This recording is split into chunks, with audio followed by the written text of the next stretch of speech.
ఇసుక పాలసీపై మంత్రి కొల్లు రవీంద్ర మాట్లాడుతున్నారు. ఇప్పుడు లైవ్ చూద్దాం. కాబట్టి త్వరలో చేస్తాం. ఇప్పుడు వరకు అయితే మాన్యువల్ గానే చేస్తాం.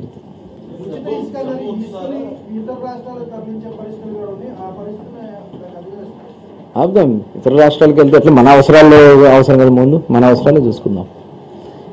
చాలా కన్స్ట్రక్షన్ యాక్టివిటీ టోటల్ అయిపోయిందండి. టోటల్ ఈ 5 సంవత్సరాలు భ్రష్టు పట్టిపోయింది. ఇవాళ మళ్ళీ దాన్ని రంగాన్ని నిలబెట్టాలి. మళ్ళీ గవర్నమెంట్ వర్క్స్ చాలా అయిపోయినాయి. అమరావతి లేకపోతే అన్ని జిల్లాల్లో కూడా కన్స్ట్రక్షన్ యాక్టివిటీస్ జరగాలి. దాని తగిన విధంగా పూర్తి స్థాయి అందుబాటులో తీసుకొస్తాం. నిర్ణయించాలి, గవర్నమెంట్ డెసిషన్స్ తీసుకోవాలి. వాళ్ళైతే బాబు దండాలు పెడతా ఉన్నారు.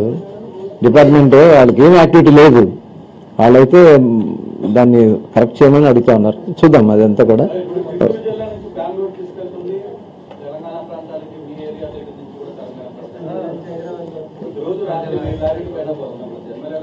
చేద్దాం. ఇప్పుడు అందుకనే రేపు మీటింగ్ ఉంది.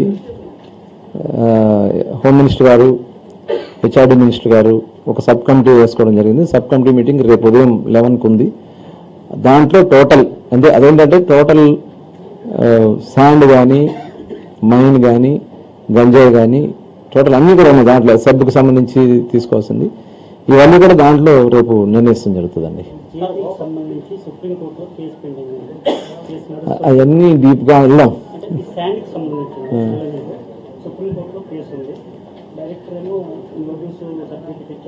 అదే అని చెప్పి ఇంకా డెప్త్కి వెళ్ళాల్సింది ఉంది. అన్నీ తీసుకున్నాక దాన్ని దీంట్లో ఎవరెవరు వల్ల అందరూ నోటీసులు ఇస్తారు. ఓకే అండి, థ్యాంక్ యూ.